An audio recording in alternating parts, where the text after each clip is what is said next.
Sa number 10, ang Bagyo sa Guwa sa Philippine Area of Responsibility ang sa karon isa na tropical storm. As of 2 p.m. ang tropical storm nga may international name nga Jiangmi ang yara na sa 1,245 kilometers east and southeastern Luzon kag may kabaskugon ini nga 75 kilometers per hour kag pangmadlos nga tubtub 90 kilometers per hour. Nagagiho ini pa north-northwestward nga direction kag tuman kahinay. Ginapaabot subong nga gabi ukon bwas sa kaagahon magasulod na ini sa PAR kag pagatawgon nga domeng.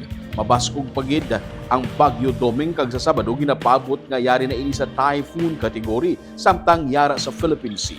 Gina-forecast nga hindi maglandfall sa Pilipinas si Doming kag bagwa sa PAR sa Lunes. Pero bisan hindi maglandfall, i-enhance ni o kung pabaskogon sini ang habagat nga mo magahimo magadalasang ulan sumugod sa badong adlaw sa Visayas, lakip na sa Negros Island region.